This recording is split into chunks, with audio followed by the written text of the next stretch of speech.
Yang kedua di antara pembatal salat adalah meninggalkan salah satu kewajiban-kewajiban salat.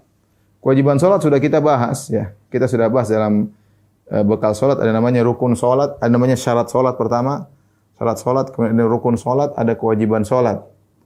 Ya, ada sunnah salat, ada makruhatus salat, ada yang dibenci ya. Mungkin saya ingatkan kembali secara singkat biar menjadi murajaah kembali ya. Perkara-perkara dalam salat, ada namanya syarat salat, ada namanya rukun salat, ada namanya kewajiban salat, ada sunnah salat. Baik, adapun syarat sebagaimana sering kita bahas, syarat adalah perkara yang dipersiapkan sebelum salat, perkara-perkara yang dipersiapkan sebelum salat. Di antaranya adalah apa? Bersuci dari hadas dan dari najis. Misalnya menghadap kiblat ya. Ya ini diantaranya misalnya masuk waktu. Nah ini semuanya dipersiapkan sebelum sholat. Antaranya juga adalah niat untuk sholat ya. Adapun rukun sholat adalah perkara-perkara yang penyusun sholat. Perkara-perkara penyusun sholat. Sholat seperti misalnya berdiri, membaca Al-Fatihah, kemudian ruku, i'tidal, sujud, ya, dan lain-lain ya. Ini sekedar apa? Sekedar contoh. Kemudian kewajiban sholat, ya. Contohnya seperti takbir intiqal. Nanti dilihat kembali ya. Misalnya doa ruku, doa sujud, kemudian tasyahud awal, dan lain-lainnya. Sunnah-sunnah salat ya, seperti ta'awudz, kemudian membaca surat setelah Al-Fatihah. Ini contohnya ya, membaca surat setelah Al-Fatihah dan lain-lain ya. Baik. Perhatikan sini. Syarat-syarat salat jika tidak dipenuhi maka salat tidak sah. Jika seorang atau dirubah ketika di tengah salat, ini membatalkan salat. Misalnya dengan sengaja merubah arah kiblat. Jika sengaja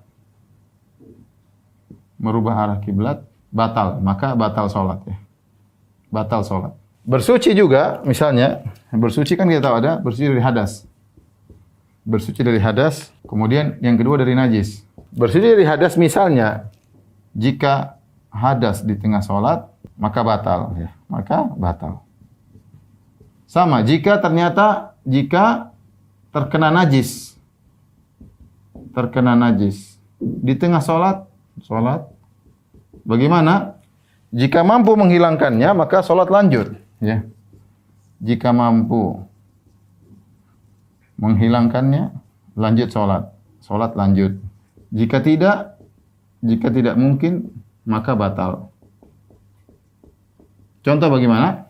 Contoh seorang ketika sedang salat, tahu-tahu ada terkena misalnya anak kecil, kemudian kencingnya kena sorbannya misalnya, entah bagaimana ceritanya ya. Atau dia sedang sujud, tahu-tahu terkena kotoran, terkena sorbannya, dia bisa lepas sorbannya, mungkin untuk dia lepaskan. Dia lanjut sholat, sorbannya dia lepas, dia sholat. Sebagaimana dialami oleh Nabi SAW ketika Nabi sedang sholat, tahu-tahu sendal Nabi terkena najis, atau khuf Nabi, sepatu Nabi, maka Nabi lepas sendal, lanjutkan sholat.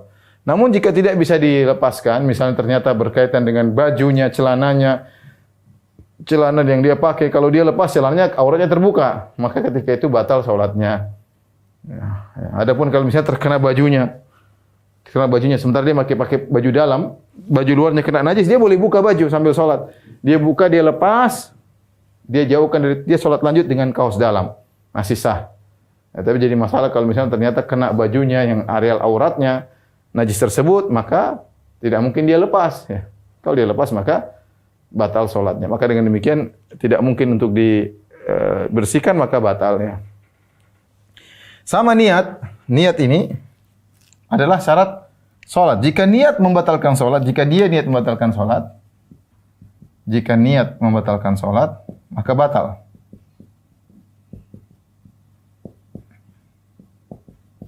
Maka batal salatnya. Tapi saya lupa juga, di antara syarat salat adalah menutup aurat. Menutup aurat.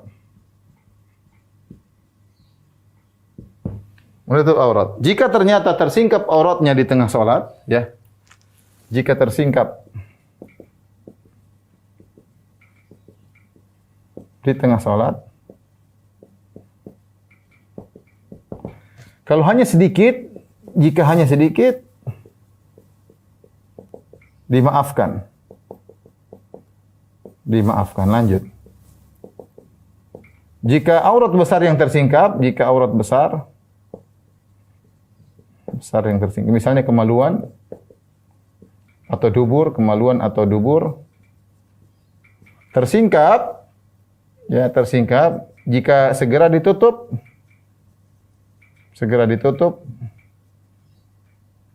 maka lanjut sholat.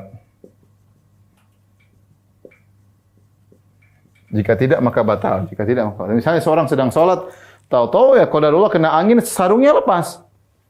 Sarungnya lepas, tersingkaplah aurat besarnya atau terlingkap di duburnya, segera dia langsung ambil, dia singkap kembali, maka tidak batal sholat. Tapi kalau dia biarkan saja kemudian sholat, ya batal sholatnya.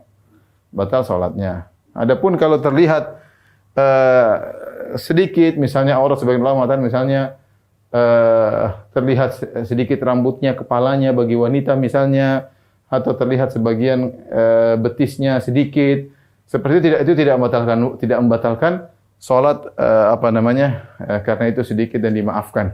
Allah alam bisawab ya. Ini contoh pembatal salat berkaitan dengan syarat salat ya. Kita bikin judul.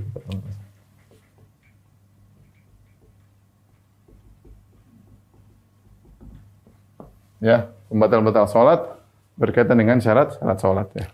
Ini contoh. Ya. Baik, yang berikutnya pembatal salat berkaitan rukun salat. Rukun salat ada berdiri, ada baca Al-Fatihah, ruku', i'tidal, sujud dan lain-lain. Jika ini semua salah satu ditinggalkan ya tanpa uzur, jika satu rukun saja ditinggalkan tanpa uzur,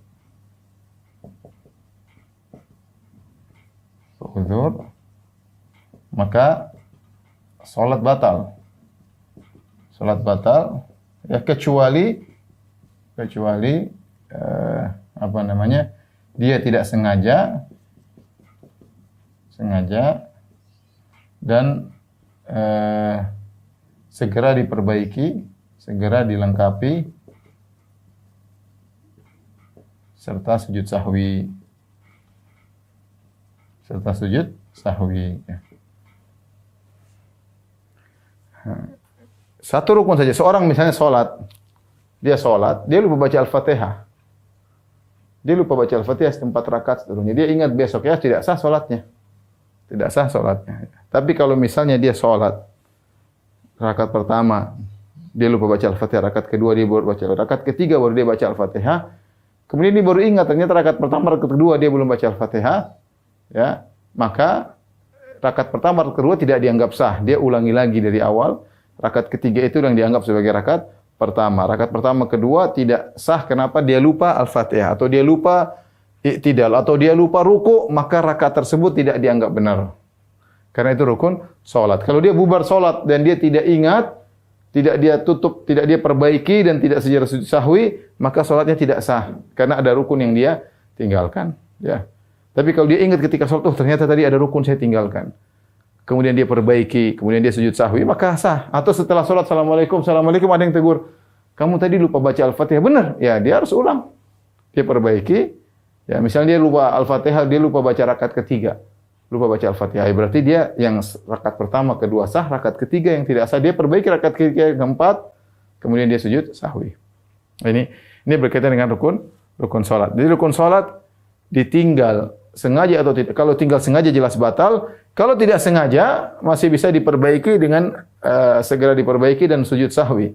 Tapi kalau ternyata dia bubaran sholat, kemudian sudah selesai sholat, dan dia udah jedanya terlalu lama, dia baru ingat tadi dia tidak baca Al-Fatihah atau dia tidak ruku, maka sholatnya tidak sah karena ada rukun yang ditinggalkan. Nah, berkaitan dengan kewajiban sholat ini ada beda dengan rukun sholat ya. Kalau kewajiban sholat,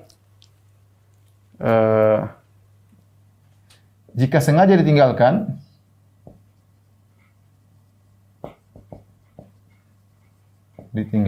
maka batal sholat. Jika tidak sengaja, maka tidak perlu diulang sebagaimana rukun.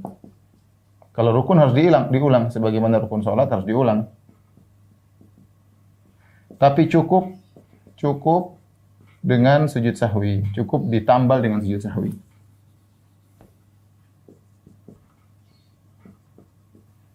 Dengan sujud sahwi. Sekarang saya adakan perbandingan. Misalnya ada orang lupa rakaat kedua, dia lupa sujud kedua. Dia baru sujud pada rakaat ketiga ya. Kita tahu kan bahwasanya ketika rakaat ketiga ada dua sujud. Sujud pertama, kemudian duduk di antara dua sujud, kemudian sujud kedua, baru naik ke rakaat keempat. Rupanya dia lupa. Dia baru sujud pertama, dia langsung naik rakaat keempat. Ini berarti tinggalkan rukun, dua rukun yang ditinggalkan. Saya ulangi ibu-ibu atau bapak-bapak. Kasus seorang pada rakaat ketiga, dia sholat duhur misalnya. Rakaat ketiga kan kalau seorang rakaat ketiga, dia sujud, kemudian baca doa sujud, duduk di antara dua sujud, baca doa duduk di antara sujud, kemudian dia sujud lagi, doa sujud lagi, baru kemudian bangkit rakaat keempat. Rupanya dia sujud cuma sekali. Allahu Akbar, sujud subhana rabbiyal a'la bihamdi, terus Allahu Akbar naik rakaat keempat. Berarti dia meninggalkan dua rukun. Apa yang ditinggalkan? Yaitu dia meninggalkan sujud kedua, dia meninggalkan duduk di antara dua sujud, dan dia meninggalkan sujud kedua. Ya. Maka ketika selesai sholat, tadi kamu atau dia ingat di tengah sholat atau setelah sholat dengan kamu tadi rakaat ketiga cuma sujud sekali, maka ketika itu dia harus mengulangi rakaat ketiga karena rakaat ketiganya tidak sah. Rakaat tidak sah karena cuma ada rukun yang dia tinggalkan. Ya, dia harus mengulangi lagi rakaat ketiga, rakaat keempat baru dia sujud sahwi. Itu karena dia meninggalkan rukun, harus diulang. Lain halnya kalau yang ditinggalkan adalah kewajiban. Contoh, di antara kewajiban adalah membaca doa sujud. Di antara kewajiban adalah membaca doa ruku. Rupanya waktu dia sujud, dia mungkin setengah ngantuk, dia lupa baca, dia jadi makmum atau dia sholat sendirian, dia ngantuk, dia lupa untuk baca doa sujud. Dia lupa, dia langsung Allahu Akbar duduk di antara doa sujud. Setelah mau salam baru dia ingat, ya Allah tadi saya lupa baca doa sujud. Dan doa sujud hukumnya wajib, tapi dia meninggalkannya karena tidak sengaja. Maka cukup dia sujud sahwi dan tidak perlu dia ulang, tidak perlu dia datangkan karena langsung ditambal dengan sujud sahwi. Ini bedanya antara meninggalkan rukun dengan meninggalkan sholat. Kalau rukun harus didatangkan kembali rukun yang ditinggalkan tersebut, diulangi. Adapun kalau kewajiban jika ditinggalkan dengan sengaja batal sholat, ya. Kalau ditinggalkan tanpa sengaja maka cukup ditambal dengan sujud sahwi. Ya. Ini bedanya rukun dengan kewajibannya. Contoh seorang yang lupa, dia rakaat kedua dia tidak tasyahud awal. Allahu Akbar langsung rakaat ketiga. Setelah ini baru ingat, ya Allah tadi saya tidak tasyahud awal. Lanjut aja sholat, nanti tinggal sujud sahwi. Sujud sahwi. Kenapa? Karena yang ditinggalkan adalah kewajiban tanpa sengaja. Tapi kalau dia sengaja sholat tanpa tasyahud awal, batal. Jadi kaedahnya untuk kewajiban sholat, jika sengaja ditinggalkan, ini berarti kan jika sengaja ditinggalkan maka batal sholat. Jika tidak sengaja maka ditambal dengan sujud sahwi. Adapun sunnah-sunnah sholat, ya tidak membatalkan sholat. Sengaja atau tidak sengaja tidak membatalkan sholat. Nah, dari sini dia tahu, Ustaz kalau ada orang sengaja sholat tanpa doa ruku, dia sengaja meninggalkan kewajiban, berarti batal sholat. Dia mau ruku aja tidak baca doa ruku. Ustaz ada seorang sengaja sholat tidak mau tasyahud awal, batal sholatnya. Ada orang sengaja sholat tidak membaca doa duduk di antara dua sujud batal. Karena itu adalah kewajiban salat. Kewajiban salat jika sengaja ditinggalkan maka batal salat. Jika tidak sengaja maka tutup dengan sujud sahwi. Ya ini kira-kira ya, pembatal-pembatal salat ya, yang berkaitan dengan perkara-perkara dalam salat. Saya ulangi ya. Ada syarat salat. Syarat salat perkara yang dipersiapkan sebelum salat. Ada namanya menutup aurat. Menutup aurat itu lihat. Kalau tersingkap di tengah salat apa yang terjadi? Ya. Kalau sejak awal tidak pakai salat tidak sah. Ini dia tadinya ya, kalau sejak awal terbuka aurat, salat tidak sah. Ini dia tutup aurat tapi tersingkap di tengah-tengah salat. Ketika yang tersingkap hanya sedikit yang dimaafkan, ya. Misalnya seorang wanita kemudian lehernya kelihatan sedikit. Dia salat ternyata kelihatan lehernya. Nah, ini sedikit dianggap sedikit oleh para ulama. Tidak, dia jangan sengaja. Kalau dia ya gimana kadang mungkin jilbabnya turun atau bagaimana sehingga kelihatan sebagian lehernya, maka ini sedikit tidak membatalkan salat. Sama kalau ternyata terlihat misalnya sebagian dari lengannya sedikit, tidak membatalkan salat. Dilihat sebagian daripada betisnya sedikit, tidak membatalkan salat. Ya, dalilnya tentang kisah seorang sahabat yang masih kecil yang kemudian dia jadi imam salat, namun karena sarungnya pendek, kalau dia rukuk terkadang kelihatan sebagian bokongnya ya, dan itu tidak membatalkan salatnya karena dia sarungnya pendek dan hanya terlihat tersingkap ketika dia sedang rukuk seperti itu.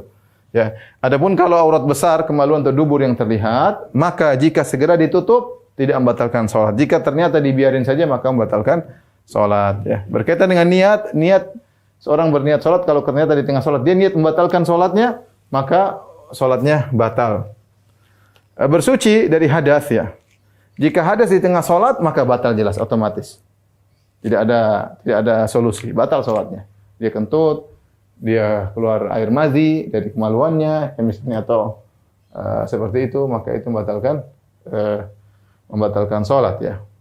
Kecuali wanita yang istihadhah. Wanita yang istihadhah perhatikan atau yang berpenyakit untuk ini perhatikan, jika hadas di tengah salat perhatikan. Kecuali yang beruzur karena penyakit. Kecuali yang beruzur karena penyakit. Karena penyakit. Seperti di antaranya orang yang senantiasa buang angin, salah silur rih.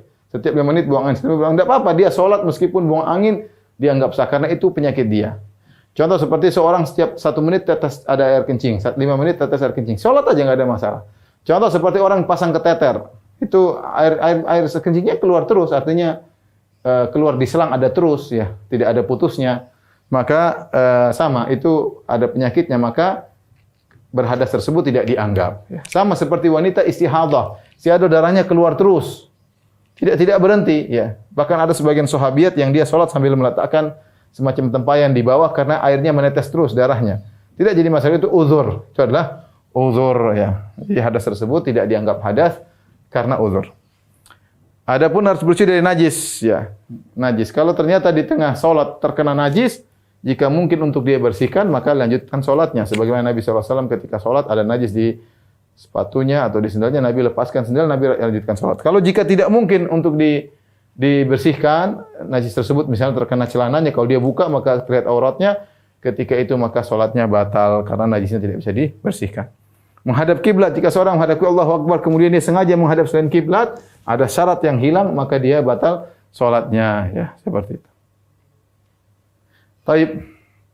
Ada rukun salat tadi sudah kita jelaskan. Berkaitan dengan kewajiban salat, insyaallah semuanya mudah ya. Taib, di antara yang membatalkan salat selain yang berkaitan dengan ini adalah dengan sengaja menambah satu rukun salat. Sengaja menambah satu rukun salat. Contohnya dia rukuk 2 kali, ya. Kalau salat gerhana memang disunahkan rukuk 2 kali. Tapi ini bukan salat gerhana. Bukan salat gerhana. Kemudian dia sengaja menambah satu rukuk, maka batal salatnya. Atau sujudnya dia tambah, bukan cuma 2, dia tambah sujud 3 kali. Ini batal salatnya. Sama juga salatnya batal jika dia sengaja menambah rakaat. Dia salat duhur sengaja menambah rakaat 5 rakaat. Maka batal salatnya. Jadi sengaja menambah rukun batal salat, sengaja menambah rakaat juga batal salat ya.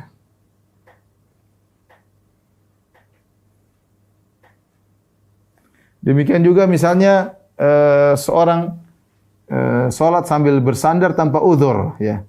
Ini sudah kita bahas tentang masalah berdiri. Kalau seorang salat di antara rukun salat harus berdiri.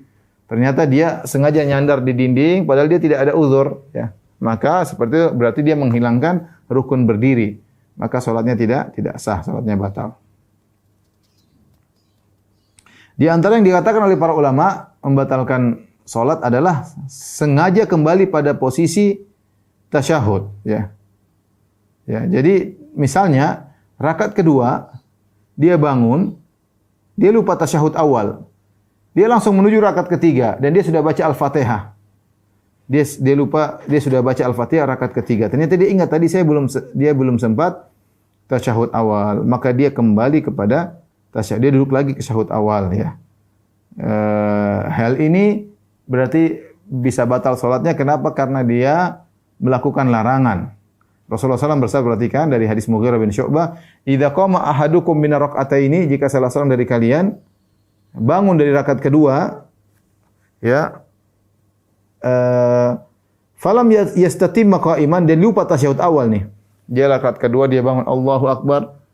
Ketika belum sempurna berdirinya dia saya belum tasyahud, dia duduk kembali tasyahud awal.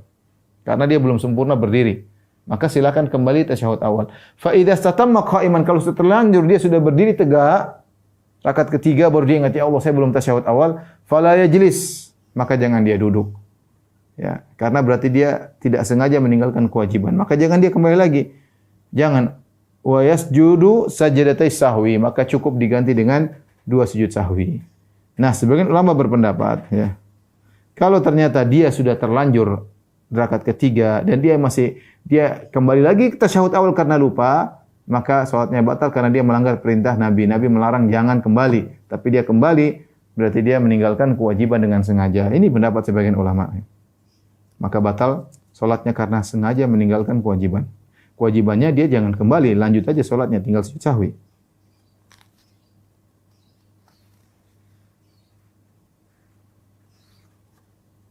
Intinya kaedahnya sengaja meninggalkan kewajiban salat, maka salat menjadi batal, ya. Demikian juga di antara pembatal salat adalah tertawa dengan terbahak-bahak, ya. Tertawa dengan terbahak-bahak. Kalau seorang tertawa hanya senyum, ya hanya senyum, tidak terbahak-bahak, maka tidak membatalkan salat. Tapi kalau sampai terbahak-bahak, maka ini membatalkan salat, ya. Meskipun wudu tidak batal, tapi membatalkan salat. Ini pendapat mayoritas ulama seperti Imam Malik, Imam Syafi'i, Imam Ahmad. Ya, tertawa terbahak. Karena sebagian orang terkadang salat sambil bercanda atau ingat sesuatu kemudian dia ketawa, itu batal. Kalau cuma dia tersenyum, dia tahan gara-gara setan membuat dia mengingat sesuatu yang lucu, maka itu tidak membatalkan salat. Di antara yang membatalkan salat adalah berbicara dengan sengaja dengan orang lain, ya. Meskipun sedikit. Maka ini membatalkan salat. Makanya ketika kalau ada orang bersin mengucapkan alhamdulillah, kita enggak boleh jawab yarhamukallah. Enggak boleh kita jawab yarhamukallah. Kalau kita bilang yarhamukallah, semoga Allah merahmatimu, berarti kita berbicara dengan dia, ya. Makanya kalau orang bersin dalam salat kita enggak boleh jawab yarhamukallah. Tapi kalau kita yang bersin kita boleh bilang alhamdulillah karena kita sedang berbicara dengan Allah, alhamdulillah. Nah, orang yang dengar dalam salat enggak boleh bilang yarhamukallah. Karena kalau dia bilang yarhamukallah berarti dia ngomong sama orang tersebut, ini dilarang dan ini bisa membatalkan salat. Oleh karenanya seorang yang salat tidak boleh bicara dengan orang lain. Kecuali dia tidak sengaja atau dia tidak tahu hukumnya, ya. Ya. Ada seorang kawan dia salat. Terus ada orang lewat depan dia tahan. Orang tersebut berusaha lewat, dia tahan. Sampai orang itu lewat 3 kali ditahan, akhirnya dia jengkel, dia bilang lewat sini gitu. Dia ngomong lewat sini saking jengkelnya. Dia tidak sengaja, keceplosan. Dia refleks bilang lewat sini. Ya. Seandainya dia sengaja dan dia tahu itu tidak boleh, maka batal salatnya. Tapi ketika dia tidak sengaja atau kelepasan, maka uzur. Sebagaimana seorang sahabat yang di zaman Nabi SAW ada seorang bersin, alhamdulillah kemudian dijawab yarhamukallah. Maka setelah itu Nabi tegur dan Nabi tidak menilai salatnya batal. Kenapa? Dia tidak tahu hukumnya. Demikian juga di antara yang membatalkan salat adalah seorang makmum bertakbiratul ihram sebelum imam. Maka ini membatalkan salatnya. ya, membatalkan salatnya. Dia jadi makmum, makmum itu harus mengikuti imam. Dia takbiratul ihram dulu sebelum imam. Imam belum takbiratul ihram, dia takbiratul ihram dulu, maka ini membatalkan salatnya, ya. Demikian juga di antara membatalkan salat adalah seorang makmum sengaja salam tanpa uzur sebelum imam. Dia salam dulu sebelum imam tanpa uzur, maka ini batal salatnya. Batal salat. Lain halnya kalau dia ada uzur karena takut muntah misalnya atau takut ketinggalan pesawat, itu pernah kita bahas. Ada seorang jadi makmum, kemudian tiba-tiba dia rasa dia akan muntah atau dia rasa dia akan pingsan, maka dia boleh salat sendiri. Dia putuskan niat sebagai makmum, dia jadi salat munfarid. Salat sendiri, kemudian dia selesaikan assalamualaikum, assalamualaikum, dia salat sendiri lanjutin. Maka ini tidak jadi masalah. Tapi kalau dia niat sebagai makmum, kemudian sampai tasyahud akhir dia mau salam dulu, assalamualaikum, baru imam assalamualaikum, batal salatnya. Batal salatnya. Demikian juga sebagian ulama berpendapat, barang siapa yang gerakannya sebelum imam, ini waspada, hati-hati. Waspada. Di tengah salat dia rukuk sebelum imam rukuk. Dia tidak sebelum imam tidak. Karena sebagian ulama begitu, imamnya bilang Allah, dia sudah sujud duluan. Ini batal. Imamnya belum sujud, imamnya baru sujud. Allah, dia sudah sujud duluan, batal. Ya. Imamnya baru bangun dari sujud. Allah, dia sudah berdiri duluan. Ini berarti mendahului imam. Ya, ini menurut pendapat ulama, sebagian ulama bahwasanya ini batal salat seperti ini.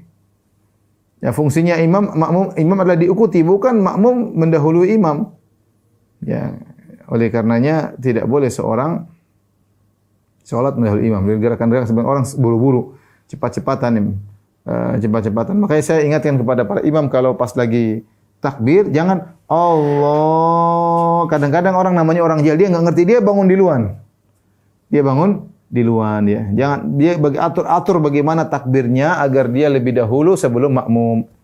Ya, dia harus cerdas-cerdas menghadapi ini karena sebagian orang tidak ngerti. Khawatirnya mereka apalagi tidak lihat imam, kemudian dia bangkit dulu sebelum imam, jadi masalah.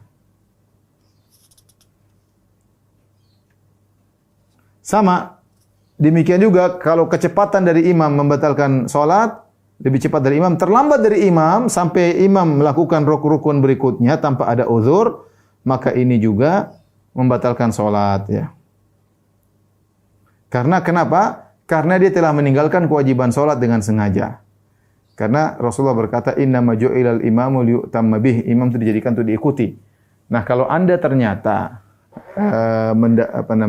terlambat dari imam. Imam misalnya baca Al-Fatihah, Allahu Akbar, Al-Fatihah waladhdallin, amin, baca surat. Kemudian imam ruku, Allahu Akbar. Anda enggak ruku-ruku. Sampai imam sami Allah liman hamidah, masuk pada rukun berikutnya, salat Anda batal. Anda masih berdiri tok tanpa ada usaha untuk segera ruku. Dengan sengaja sehingga imam sudah masuk pada jadi jeda antara dia dengan imam ada rukun satu. Contoh tadi imam berdiri Al-Fatihah baca surat, ternyata imam sudah ruku, dia masih belum mau ruku. Dia masih baca aja, terus imam masuk rukun berikutnya. Jadi ada rukun berdiri, ada rukun ruku, ada rukun i'tidal. Ternyata imam sampai i'tidal dia belum ruku juga, maka salatnya batal ketika itu. Berarti dia sengaja mengikuti imam. Dia tidak mau ngikutin imam dan ini membatalkan salat. Karena kita punya kaidah, jika seorang sengaja meninggalkan kewajiban salat, maka salatnya tidak sah. Salatnya batal. Salatnya batal ya. Oleh karenanya seorang berusaha mengikuti imam karena dia ada posisinya adalah sebagai makmum. Kemudian juga di antara membatalkan salat adalah dengan makan atau minum secara sengaja. Ya, salat kemudian dia sengaja makan, enggak boleh ya. Kalau dia tahu hukumnya maka membatalkan salatnya, tidak boleh. Kemudian di antaranya yang menjadikan membatalkan salat gerakan yang dilakukan secara terus-menerus. Coba Bin tolong hapus. Saya akan bicara tentang masalah gerakan.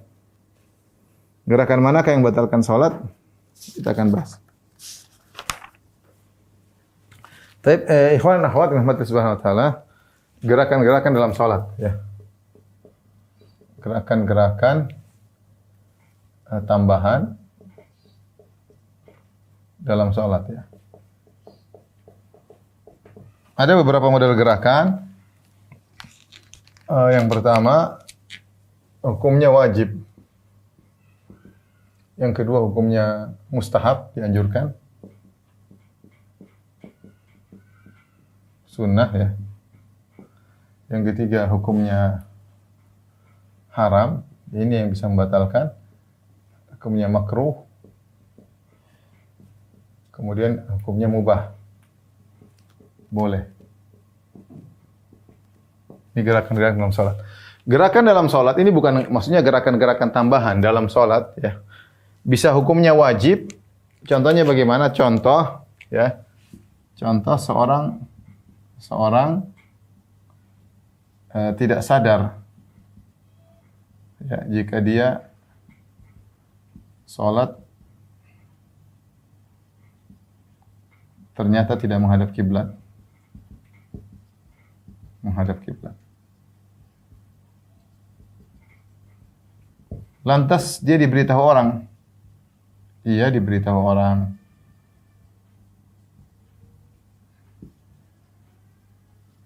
Dalam kondisi begini, maka wajib baginya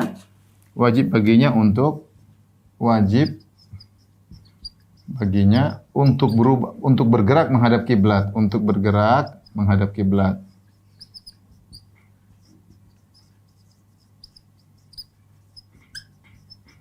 Dan ini pernah terjadi. Seorang dia tidak sengaja dia masuk di Masjid Nabawi. Masuk di Masjid Nabawi kan Masjid Nabawi tiangnya mirip-mirip. Tidak tahu kiblat mana. Dia merasa dia sudah menghadap kiblat, maka dia Allahu Akbar. Padahal dia tidak menghadap kiblat. Salatnya sah karena dia tidak tahu. Beda kalau dia sengaja tidak menghadap kiblat, salatnya sudah tidak sah. Tapi dia menyangka dirinya menghadap kiblat, maka di tengah salat ada orang datang meluruskan, suruh belok kanan. Oh iya benar. Ya lanjutin aja salatnya, tidak apa. Berubah dia dari ini ke arah kanan hukumnya wajib. Karena dia tidak tahu kiblat, ya, dan dikasih tahu dia harus segera merubah kiblat. Ya. Contoh yang nyata seperti di zaman Nabi SAW ketika penduduk Kuba sedang sholat subuh di Masjid Kuba. Mereka sedang sholat subuh di Masjid Kuba. Waktu itu mereka belum ada kabar kalau kiblat sudah berubah. Mereka masih menghadap ke arah Baitul Maqdis, masih menghadap ke arah utara. Ketika mereka sedang sholat, tiba-tiba ada pengumuman, ala innal qiblata qad huwilat. Ketahuilah bahwasanya kiblat telah berubah ke arah Mekah, ke arah selatan. Maka mereka sedang sholat, mereka rubah. Karena wajib hukumnya untuk merubah karena harus sholat menghadap kiblat. Ini contoh gerakan yang wajib. Ya. Kemudian gerakan yang disunnahkan, dianjurkan. Misalnya, contoh, ya,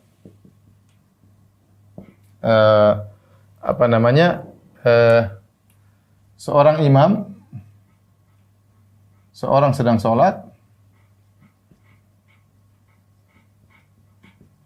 lalu ada yang nebeng jadi makmum, ada yang ikut jadi makmum, ya. Namun tidak sejajar, Maka dalam hal ini boleh si imam mundur biar sejajar dengan makmum atau makmumnya dia tarik agar di samping dia. Laki-laki kan makmum kalau dua orang sejajar, dia tarik ya untuk sejajar dengan dia. Sebagaimana ketika Rasulullah SAW sholat dengan seorang sahabat, ada yang jadi makmum Nabi sebelah kiri. Maka Nabi gerak, Nabi suruh pindah dia ke sebelah kanan. Ya. Dia jadi makmum Nabi tapi sebelah kiri Nabi. Maka Nabi pegang kepalanya, Nabi putarin dia ke sebelah kanan. Ini contoh gerakan yang dianjurkan karena sunnahnya seorang di sebelah kanan ketika jadi makmum sebelah kanan imam. Ini contoh dia bergerak untuk menambal saf yang bolong.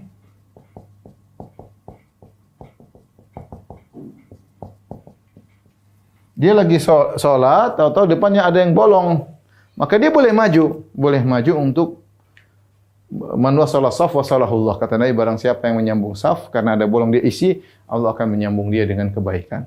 Bahkan kata Imam Nawawi rahimahullah ta'ala, sebagaimana kita jelaskan pada pertemuan lalu, jika ternyata depan dia saf sudah false, kemudian saf yang setelahnya ada yang bolong, dia boleh nerobos saf yang di depan dia untuk menambal saf depannya yang bolong, diperbolehkan. Ini contoh gerakan yang dianjurkan. Nah, gerakan yang haram yang intinya banyak, ciri-cirinya adalah banyak. Kemudian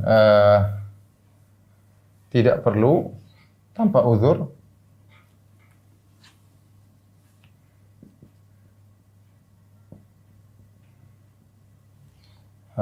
Banyak kemudian tanpa uzur ya.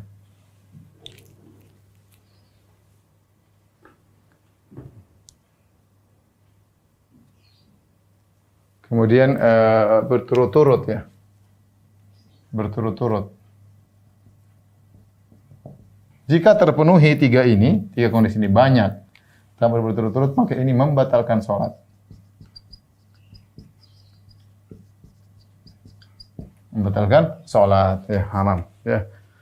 Masalah banyak, berapa banyak dia bergerak membatalkan sholat, maka ini ada khilaf. Ada yang mengatakan 3 gerakan banyak. Ada yang mengatakan jika 3 gerakan berturut-turut, maka batal. Pendapat yang lain mengatakan banyak kembali kepada urf,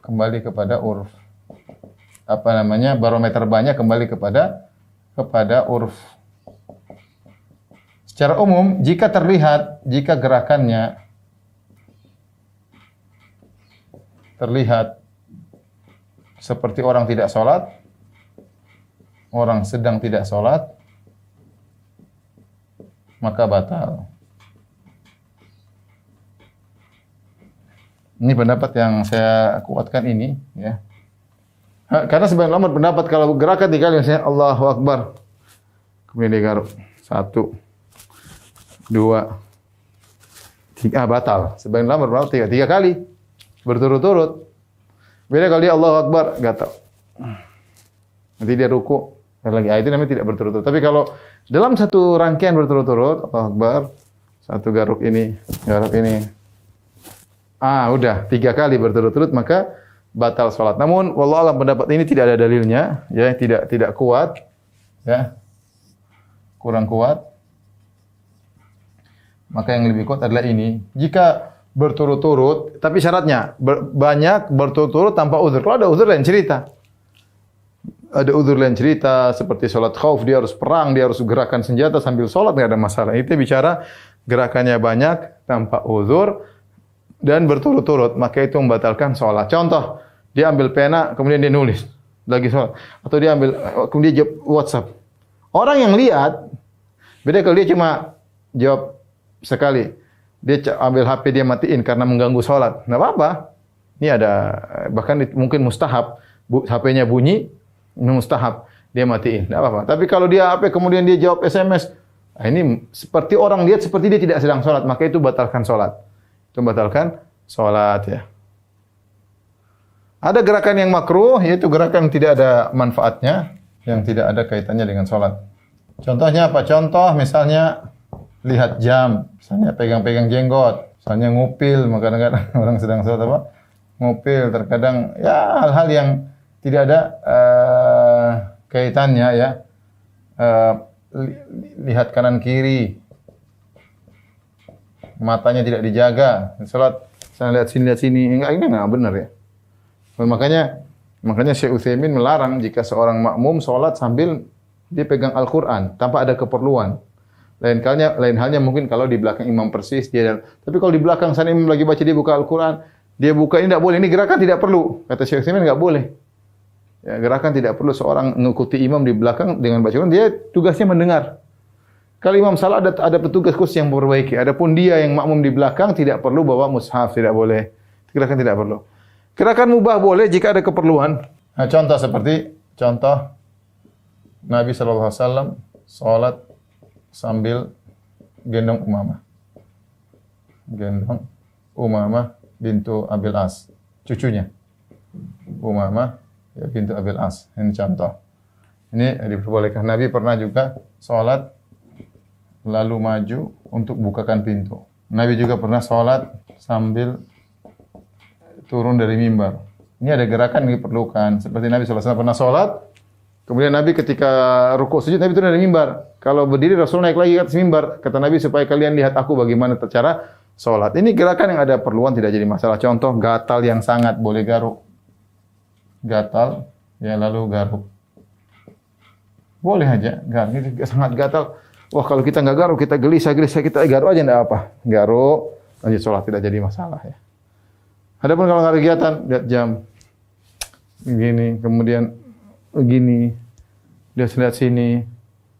Ya, ada di antara mereka yang apa kumisnya di ini, ya nggak perlu. Ada yang salah saya pegang hidung, nggak ada perlunya. Ini semua makruh dan mengurangi kekhusyuan salat. Kemudian yang terakhir di antara yang membatalkan salat, ini ada khilaf di kalangan para ulama, jika dilewati oleh anjing hitam atau wanita ya atau himar keledai ya. Maka ini ada khilaf. Nabi berkata yaqta'us salat al-mar'atu wal himaru wal kalbu. Salat diputuskan oleh wanita yang lewat atau himar atau keledai atau anjing. Wa yakdzalika mithlu mu'akhirati rahil. Maka cukup dengan menghalang itu kalau ada sutrah. Kalau ada sutrah lewat enggak ada masalah tidak membatalkan salat. Ini ada khilaf. Jadi kalau kita sepasang sutrah ada anjing hitam lewat enggak ada masalah karena kita sudah salat di depan sutrah. Ada khilaf tentang hadis ini. Jumhur ulama berpendapat bahwasanya tidak membatalkan salat secara total, hanya membatalkan kesempurnaan salat. Artinya pahalanya berkurang. Sebenarnya mengatakan tidak ya, bahwasanya salatnya batal, terutama Imam Ahmad mengatakan yaitu jika sebenarnya mengatakan ketiga-tiganya yang membatalkan salat. Imam Ahmad berpendapat anjing hitam yang jika lewat depan salat membatalkan salat. Selain anjing hitam maka tidak. Makanya ada khilaf, intinya ada khilaf di kalangan para ulama tentang hal ini. Inilah ikhwan dan akhwat yang rahmati Allah Subhanahu wa taala, pembatal-pembatal salat yang bisa disampaikan pada kesempatan ini. Insyaallah kita lanjutkan pada pertemuan berikutnya tentang hal-hal yang makruh dalam salat ya. Wallahu alam bisawab, demikian saja pertemuan kita. Insyaallah kita lanjutkan lagi dalam kajian bekal salat dari Majelis Taklim Qalbun Salim insyaallah di 2 pekan berikutnya. Wabillahi taufiq wal hidayah. Assalamualaikum warahmatullahi wabarakatuh.